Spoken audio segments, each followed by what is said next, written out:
అందరికీ నమస్కారం. ఈరోజు కార్తీక మాసం సందర్భంగా ఈరోజు కార్తీక పురాణం మొదటి అధ్యాయం చదువుతున్నాను.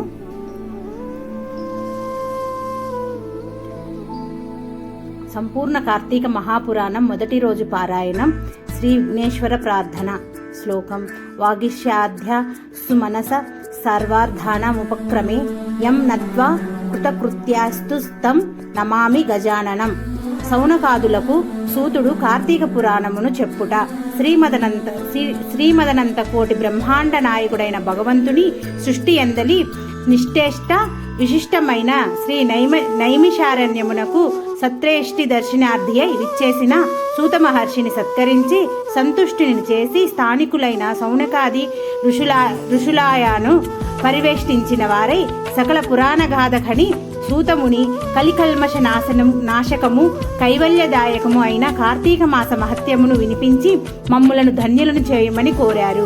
వారి కోరికను మన్నించిన వ్యాస శిష్యుడైన నూతర్షి సౌనకాదులారా, మా గురువుగారైన భగవాన్ వేదవ్యాస మహర్షుల వారు ఈ కార్తీక మహత్యాన్ని అష్టాదశ పురాణములోని స్కంద పద్మ పురాణములు రెండింట కూడా ఒక్కానించి ఉన్నారు. ఋషిరాజైన శ్రీ వశిష్ఠుల వారిచే రాజర్షి అయిన జనకునకు స్కంద పురాణములోను, హేళావిలాస బాలామణి అయిన సత్యభామకు, లీలా మానుష విగ్రహుడైన శ్రీకృష్ణ పరమాత్మచే పద్మపురాణములోను ఈ కార్తీక మహత్యము సవిస్తరముగా చెప్పబడినది. మన అదృష్టము వలన నేటి నుంచే కార్తీక మాసము ప్రారంభము కావున ప్రతిరోజు నిత్యపారాయణగా ఈ మాసమంతా కార్తీక పురాణ శ్రవణమును చేసి కొందాము. ముందుగా స్కాంద పురాణంలోని వశిష్ఠ ప్రోక్తమైన కార్తీక మహత్యాన్ని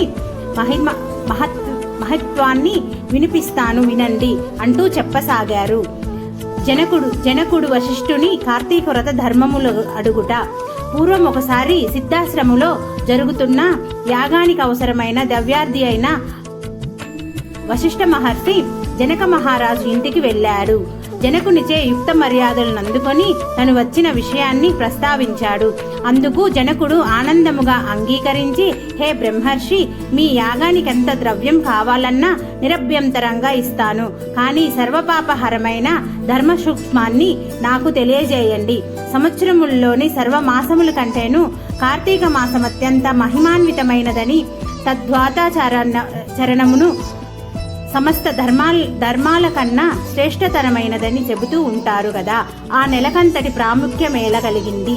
ఆ వ్రతము ఉత్కృష్ట ధర్మమే విధంగా అయింది అని అడుగగా, మునిజన వశిష్ఠుడైన వశిష్ఠుడు జ్ఞానహాసమును చేస్తూ ఇలా ప్రస్తావించినాడు.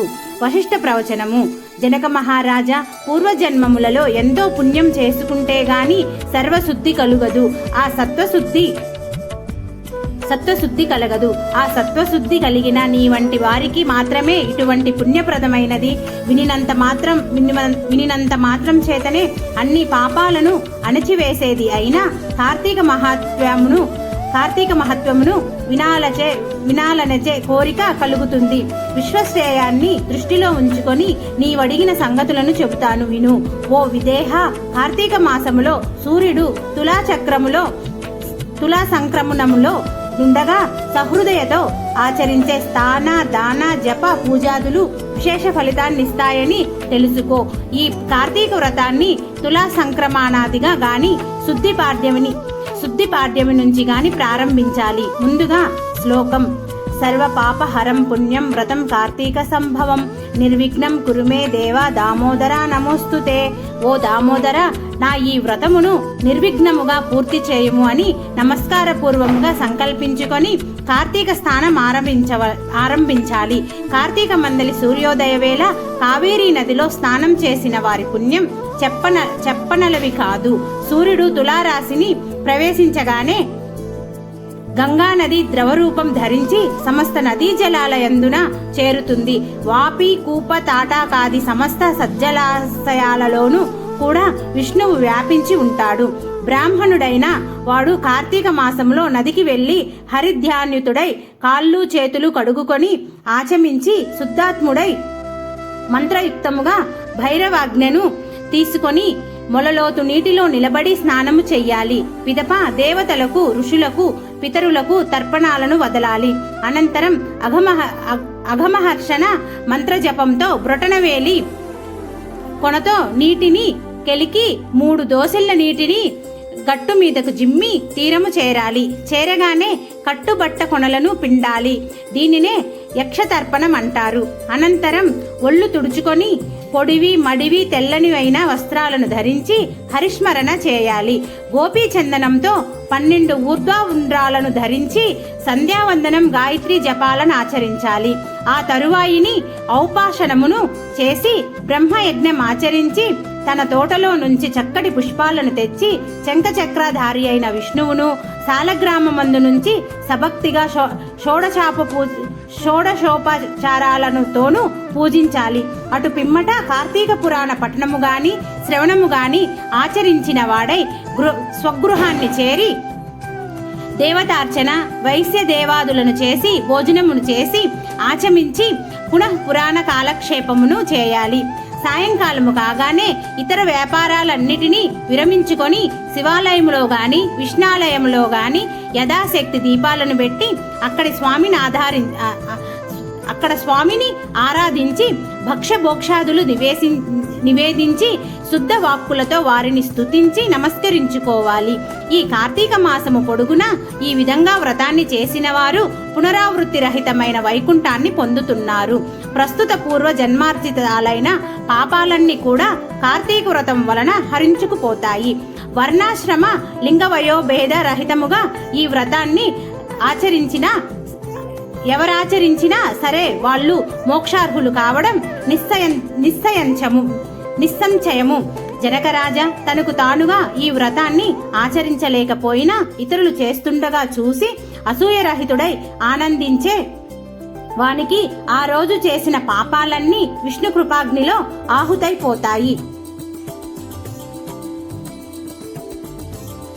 ద్వితీయాధ్యాయము కార్తీక సోమవార వ్రతము. వశిష్ఠ ఉవాచ హే జనక మహారాజా, వినినంత మాత్రము చేతనే మనోవాక్కాయములు ద్వారా చేయబడిన సర్వ పాపాలను హరింపచేసే కార్తీక మహత్యాన్ని శ్రద్ధగా వినుసుమా. అందున ఈ నెలలో శివప్రీతిగా సోమవార వ్రతమును ఆచరించేవాడు తప్పనిసరిగా కైలాసాన్ని చేరుకుంటాడు. కార్తీక మాసంలో వచ్చే ఏ సోమవారం నాడైనా సరే స్నాన జపాదులను ఆచరించిన వాడు 1000 అశ్వమేధాల ఫలాన్ని పొందుతాడు. ఈ సోమవార వ్రత విధి 6 రకాలుగా ఉంది. 1 ఉపవాసము, 2 ఏకభక్తము, 3 నక్తము, 4 అయాచితము, 5 స్నానము, 6 తిలదానము. 1 ఉపవాసము. శక్తి గలవారు కార్తీక సోమవారం నాడు పగలంతా అభోజనము ఉపవాసముతో గడిపి సాయంకాలమున శివాభిషేకము చేసి నక్షత్ర దర్శనాంతరమున తులసీ తీర్థం మాత్రమే సేవించాలి.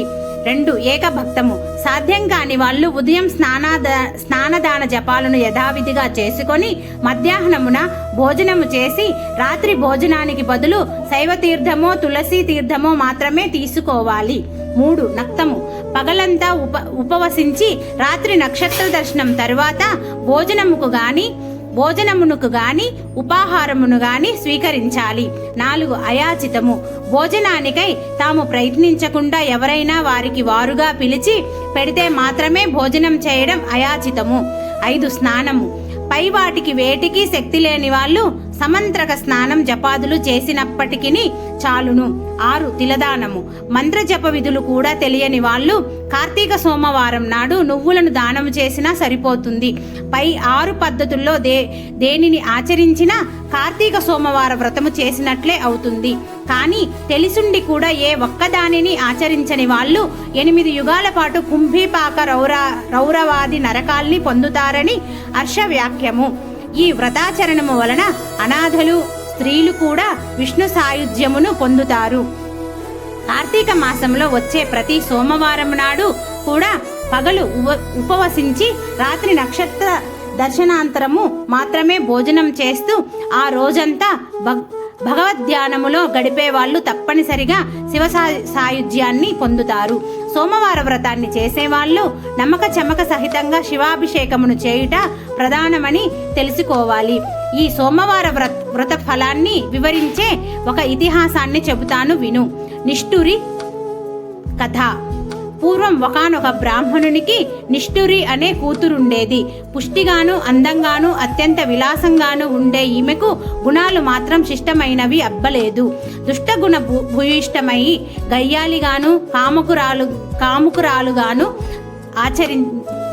కాముకురాలుగాను చరించే ఈ నిష్ఠురిని ఆమె గుణాల రీత్యా కర్కస అని కూడా పిలుస్తూ ఉండేవారు.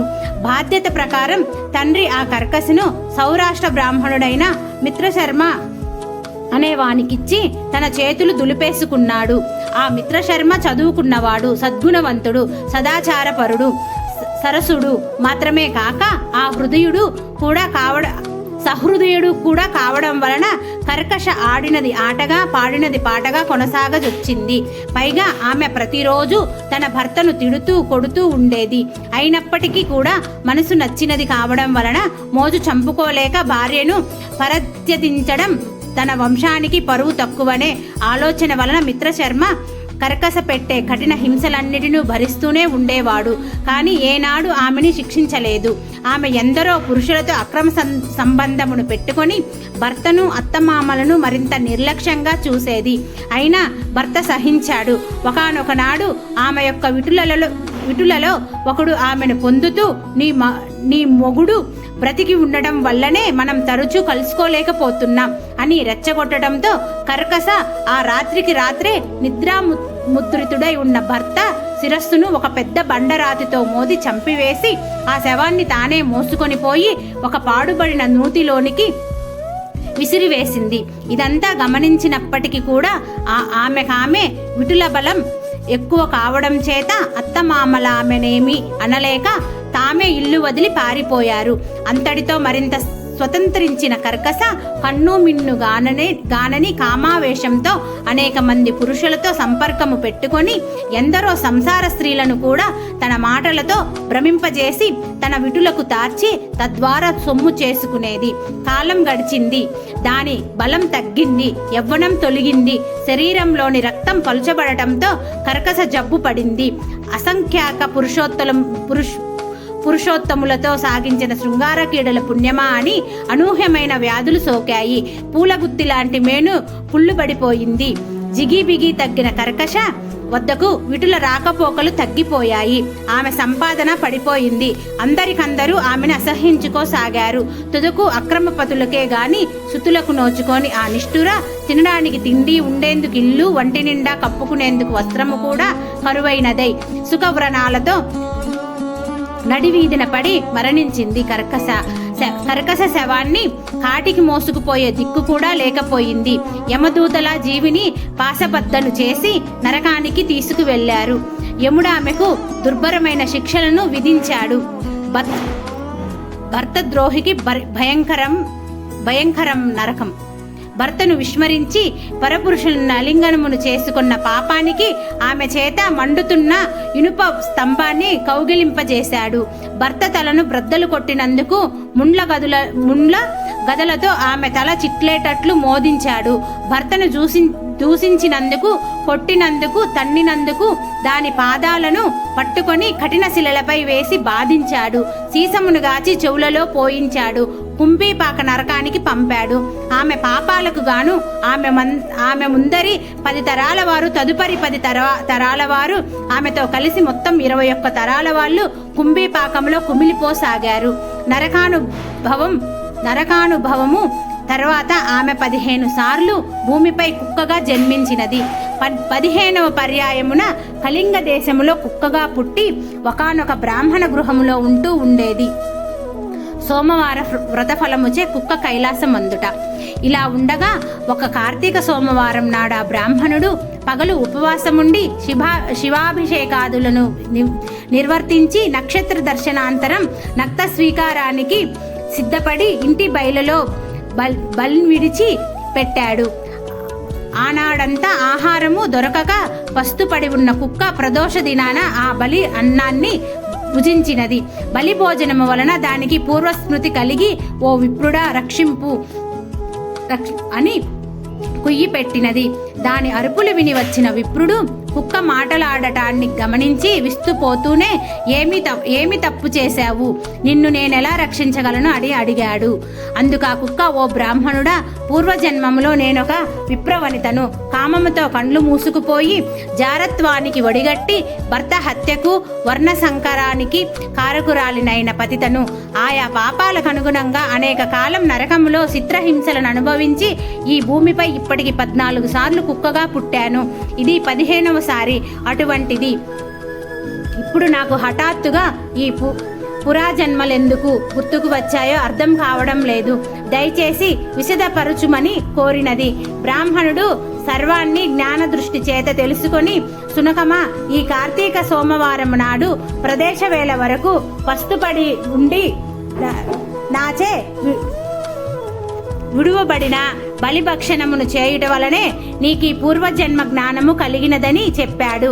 ఆపై, నా జాగిల్లము కరుణామయుడైన ఓ బ్రాహ్మణుడా, నాకు మోక్షం ఎలా సిద్ధించునో ఆనతీయునిమని కోరిన మీదట దయాళువైన ఆ భూషురుడు తాను చేసిన అనేక కార్తీక సోమవార వ్రతాలతో ఒక సోమవారము వాటి వ్రతఫలాన్ని ఆ కుక్కకి ధారపోయగా ఆ క్షణమే ఆ కుక్క తన సునక దేహాన్ని పరిత్యజించి దివ్యశ్రీ శరీరిని ప్రకాశమానహార వ్రస్త భూషితి అయి పితృదేవత సమన్వితయై కైలాసమునకు చేరినది. కాబట్టి ఓ జనక మహారాజా, నిస్సంచయ నిశ్రేయ సదాయి అయిన ఈ కార్తీక సోమవార వ్రతాన్ని నీవు తప్పనిసరిగా ఆచరించు అంటూ వశిష్ఠుడు చెప్పటం ఆపాడు. మొదటి అధ్యాయం సమాప్తం.